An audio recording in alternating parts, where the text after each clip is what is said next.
Welcome to the Deep Dive. And a special welcome if you're joining us through the podcast channel. Great to have you here. Ever get that feeling? Your workday just feels like this constant battle against, well, everything. Emails, notifications, meeting after meeting. You end the day feeling, frankly, drained. But when you look back, you wonder what you really accomplished. Anything valuable. We've all been there. But what if I told you the secret to unlocking huge value, real satisfaction, actually lies in doing the complete opposite? Today, we're diving deep into a really powerful idea called deep work. The core argument is this: the ability to focus, really focus without distraction on tough mental tasks. That's becoming the essential superpower in today's economy. We're pulling the key insights straight from the book Deep Work. Our goal, to give you a clear picture and, importantly, some actual strategies you can use.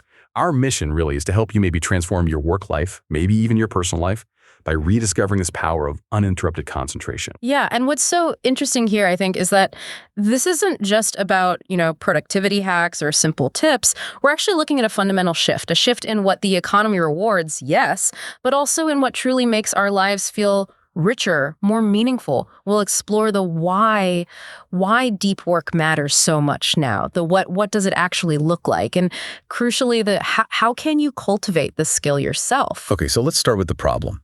The struggle most of us face in the modern workplace. For knowledge workers, our attention is just sliced up into tiny little pieces, isn't it? Think about it. Email, Slack, Teams, social media feeds, news sites, they're always there.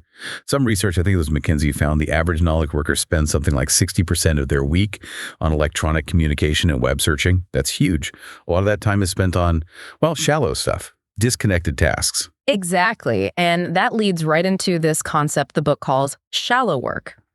These are the tasks that honestly don't demand much from your brain. Replying to emails quickly, scheduling things, maybe filling out forms, logistical stuff. They don't create much new value. And frankly, they're pretty easy for someone else to do.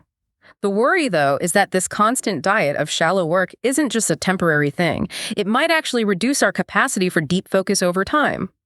Like Nicholas Carr asked years ago, is Google making us stupid? Is the internet fundamentally changing our ability to concentrate? That's a sobering thought. So let's define the opposite then. What is deep work specifically? Right.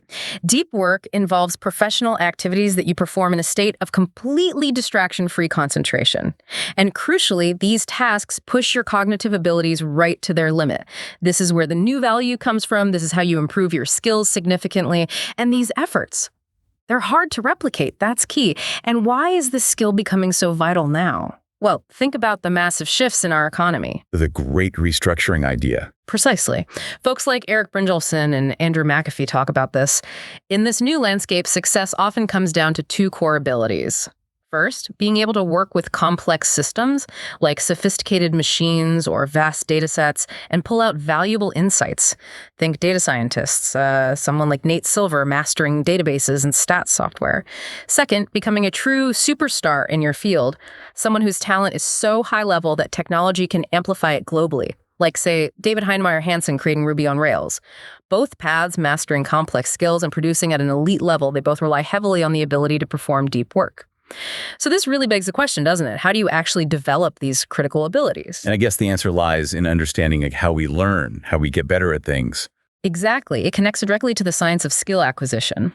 K. Anders Ericsson's work on deliberate practice is fundamental here. He showed that becoming an expert isn't really about innate talent. It's about sustained, deliberate effort focused on improving performance in a specific skill. And that kind of effort, it absolutely requires focused attention. You can't do deliberate practice effectively if you're constantly distracted. And there's a physical aspect to this too, right? Something about brain wiring. Yes. This is where it gets really cool, I think. Daniel Coyle in the Talent Code talks about myelin. It's this fatty tissue that wraps around your neurons, kind of like insulation on a wire. It helps neural circuits fire faster and cleaner. Intense focus, that deep work state, seems to trigger cells to build up this myelin around the specific circuits you're using. It literally cements the skill in your brain.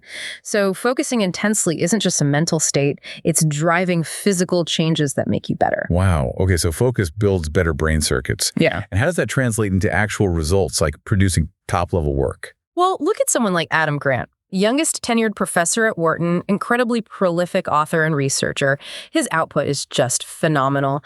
And his approach seems to boil down to a simple equation. High-quality work produced equals time spent multiplied by intensity of focus. He figured out how to maximize that intensity factor through really focused, uninterrupted work sessions, pulses of deep work. Makes sense. Maximize intensity, get better results in the same amount of time, or even less. Right. But the flip side is the cost of not doing that. The cost of shallow work and constant switching. Sophie Leroy's research on attention residue is really important here. When you switch from task A to task B, part of your attention residue stays stuck thinking about task A. This residue makes your performance on task B worse. And the less focused you were on task A before switching, the thicker that residue is. That's why bouncing between your inbox, a report, a chat message, it's just incredibly detrimental to high-quality thinking. Okay, but what about those high-flying executives? You know, people like Jack Dorsey, who seem to have these incredibly fragmented schedules, jumping from meeting to meeting. That's a fair question. And the book addresses this executive exception. For many top-level leaders, their primary role isn't necessarily sustained deep thinking on one problem. It's more about being a quick, effective decision engine. They process a lot of information quickly, make calls, delegate. It's a different kind of cognitive load than, say, writing complex code or developing a detailed strategy. So the key takeaway is what the author calls the rule of specificity. Their habits, shaped by their specific role, don't necessarily apply to most knowledge workers who do need that sustained deep thought to produce their best work. You can't just copy their schedule and expect deep results in a different kind of job. Got it. So if deep work is so valuable, so rooted in how we learn and perform best, why is it so uncommon? Why aren't we all doing it? The paradox. That's a great question. There seem to be trends pushing against it, right? Like workplace design? Definitely. Open plan offices are a big one. They're often sold on the idea of boosting serendipitous collaboration. But the reality for many is just constant noise and interruption. Massive distraction, as the book puts it. Then you add real-time messaging tools, Slack, Teams, whatever. They just amplify the expectation of immediate response, further fracturing attention, and even things like the pressure for professionals like journalists to maintain a constant social media presence. It pulls time and focus away from their core deep work. Remember the reaction when novelist Jonathan Franzen suggested serious writers shouldn't be on Twitter? He was practically ridiculed. Yeah, it seems like the value of deep work is just invisible sometimes. That's a huge part of it. The author calls it the metric black hole. It's incredibly hard to put a clear number on the cost of distraction or the benefit of deep focus. Like one executive, Tom Cochran, did an analysis at Atlantic Media and estimated that just processing internal email was costing the company over $1 million a year in lost productivity. But those kinds of impacts are usually hidden, hard to measure directly.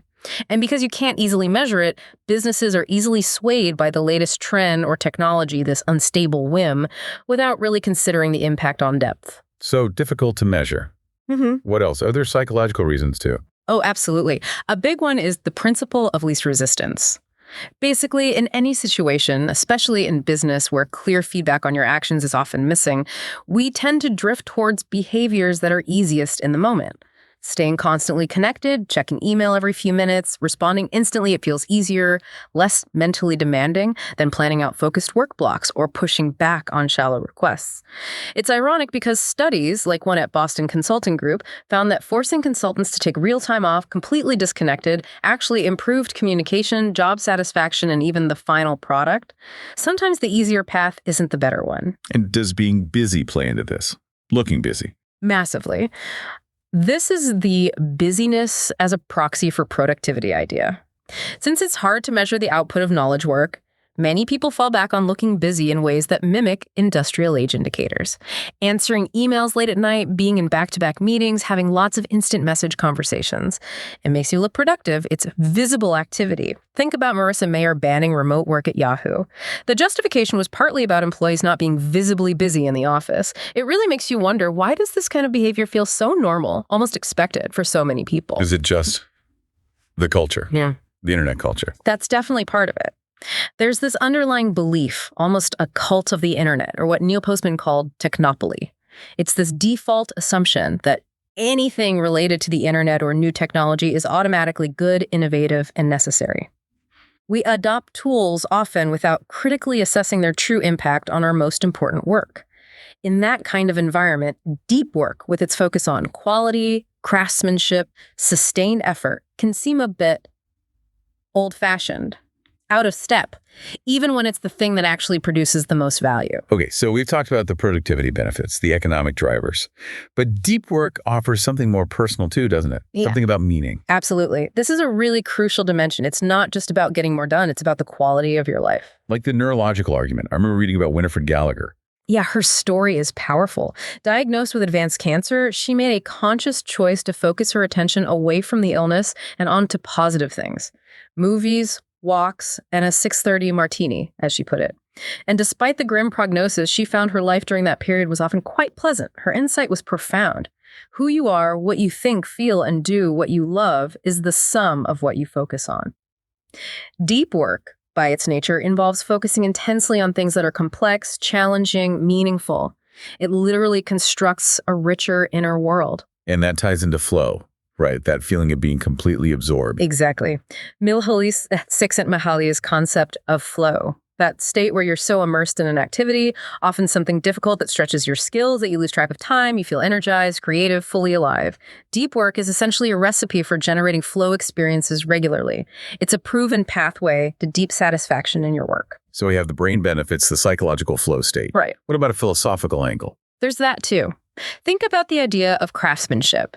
Philosophers like Hubert Dreyfus and Sean Dorrance Kelly argue that true meaning often arises not just from the outcome, but from the skilled engagement with the world, the craft itself. Take Rick Furr, the blacksmith featured in the book, who painstakingly recreates historical artifacts. He finds deep meaning in the complex process, the application of his skill, and this isn't limited to traditional crafts. The book quotes a programmer, Santiago Gonzalez, who sees writing elegant code as akin to writing a poem.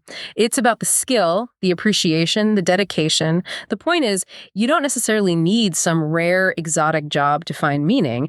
You need a rarefied approach to the work you already do. Cultivating depth is cultivating meaning.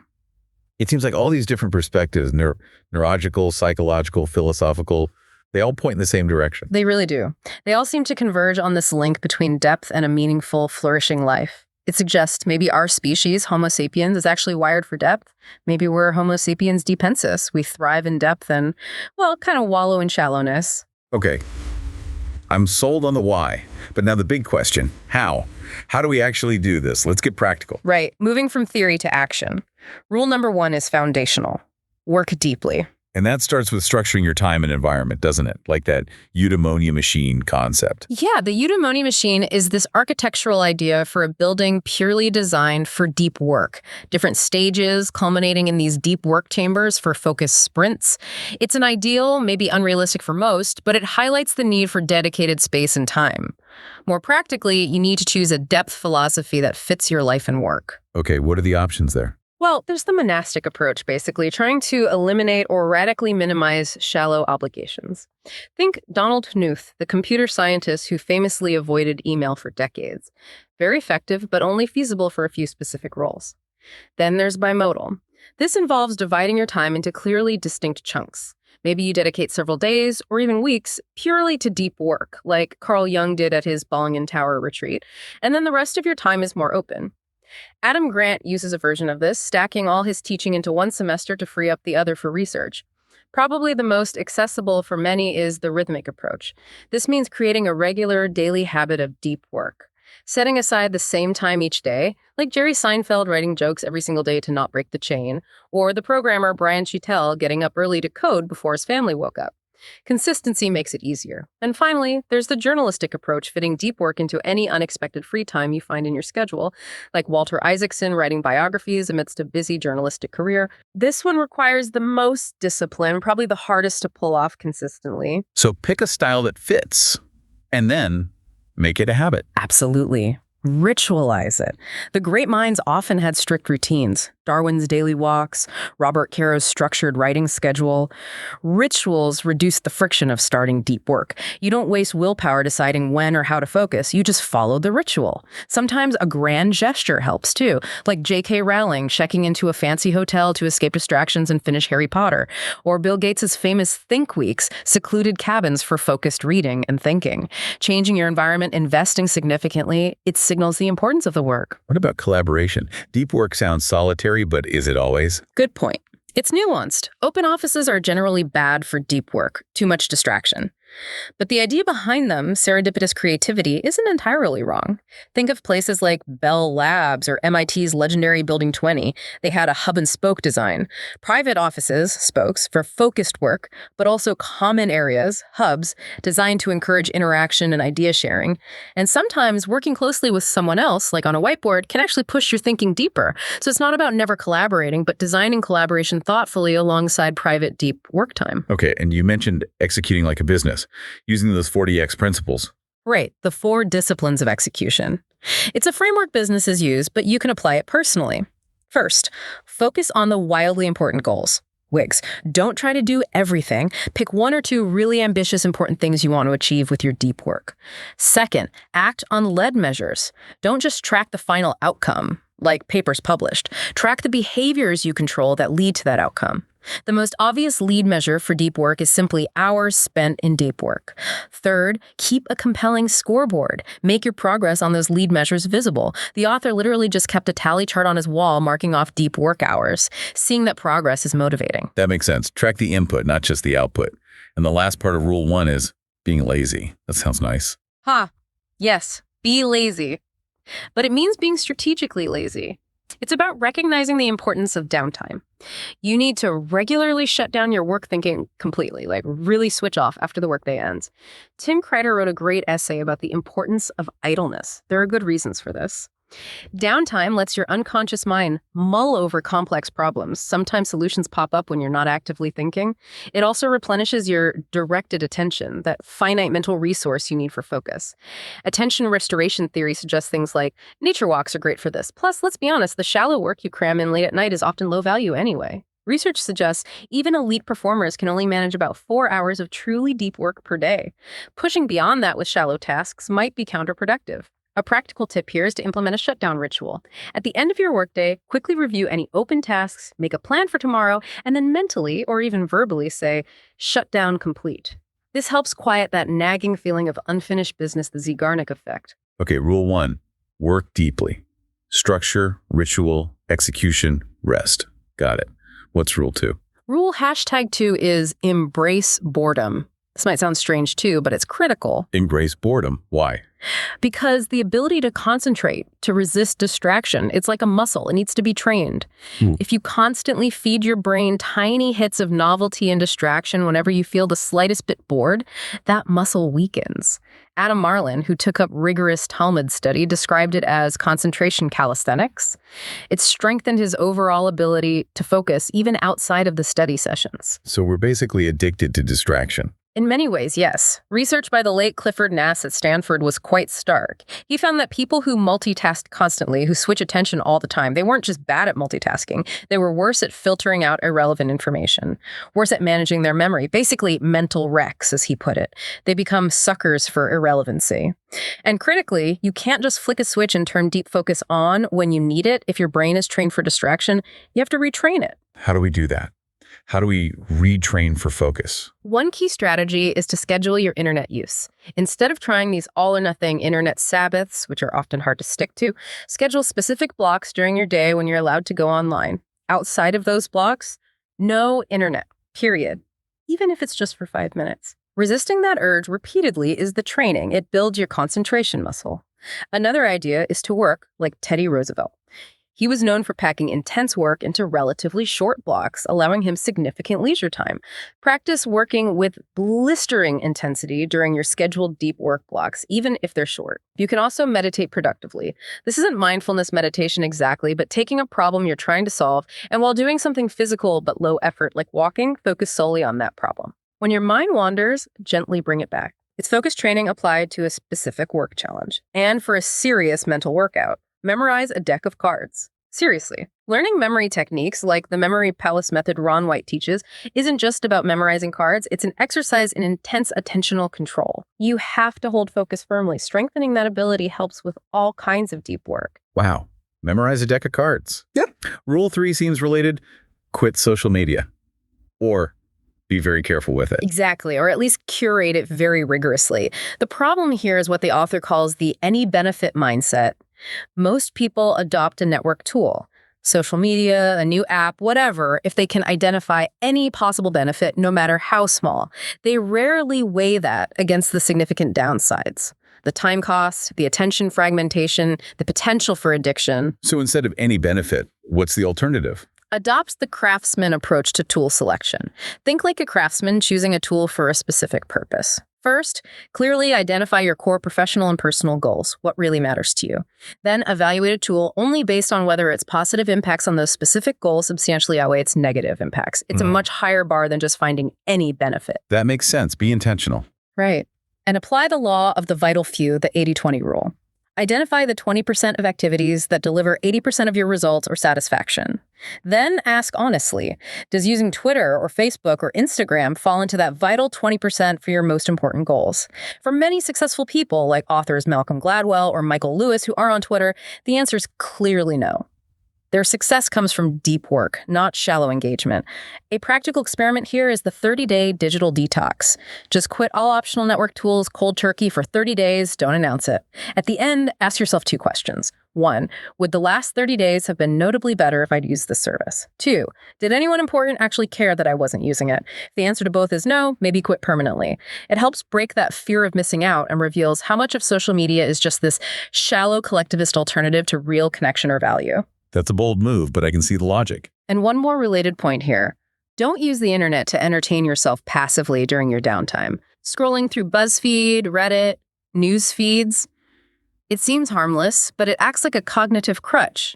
It trains your brain to seek easy distraction whenever boredom arises, weakening your ability to resist it during work time.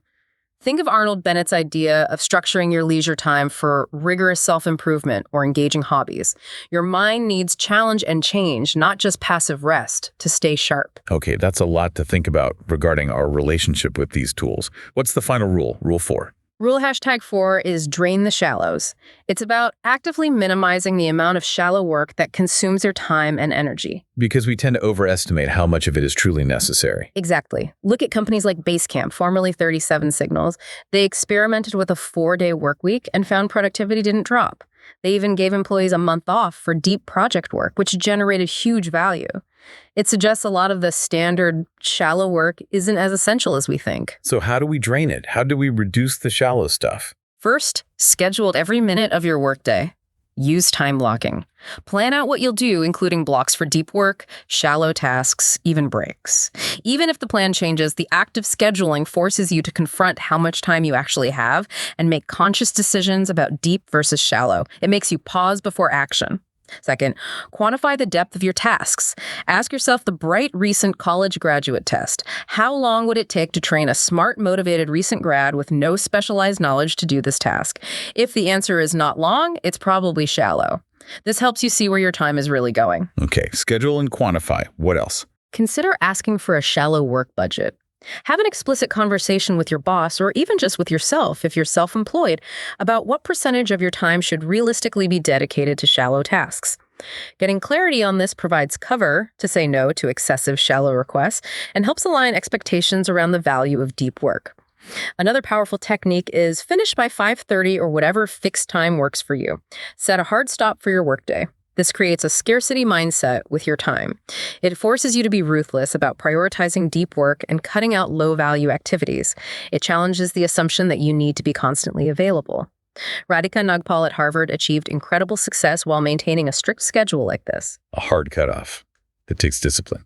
And the last part, making yourself harder to reach. Isn't that risky? It sounds risky, but it's about being selectively reachable. Become hard to reach strategically. One way is using sender filters. This could be setting up email auto-replies, directing people to an FAQ first, or even using different email addresses with specific instructions for contacting you, like Clay Herbert did. It puts a small barrier up to filter out low-effort requests. Another is using process-centric emails. When you do reply, put in the effort up front to move the project forward significantly or completely close the loop. Propose next steps, provide all necessary info. Reduce the back-and-forth email chains, which are pure, shallow work. And finally, sometimes just don't respond. Adopt what the author calls professorial ambivalence. If an email is ambiguous, if you're not the right person, if you're not interested, or if, frankly, no real harm would come from not replying, then don't. As Tim Ferriss advises, sometimes you need to Develop the habit of letting small bad things happen to protect your focus for the big things. Drain the shallows. Okay, that's a powerful set of strategies. So wrapping this all up, what's the big takeaway for someone listening right now? Well, I think the core message is that deep work isn't some kind of moral high ground. It's not about judging how others work. It's a pragmatic, learnable skill, a skill that allows you to produce things of real value, learn complex things quickly, and ultimately find more satisfaction in your work. Yeah, the author's own story is pretty compelling, doubling his academic output while writing the book just by applying these principles. So for you listening, the opportunity here is pretty significant, isn't it? The chance to step away from the distracted masses and join the focused few. It really could be a transformative experience. It helps you learn faster, get those aha moments, and just feel less overwhelmed by information. Absolutely. And maybe the final thought is this. In a world that's constantly relentlessly vying for every second of your attention, perhaps the most profound act of rebellion, and really of self-mastery, is simply choosing where you want to focus. What might you discover about your own potential, about what busyness truly means if you made a conscious commitment starting today to carve out even a small amount of time for your own deep work? A powerful question to end on. We really hope this deep dive has given you some valuable insights and, more importantly, some concrete steps you can take. If you found this helpful, we'd love it if you can hit that like button, maybe share this deep dive with a friend or colleague who's struggling with distraction. And please, leave a comment below. Share your own thoughts, challenges, or any strategies you use for finding focus. Your engagement really helps us keep bringing great content like this to you on the podcast channel.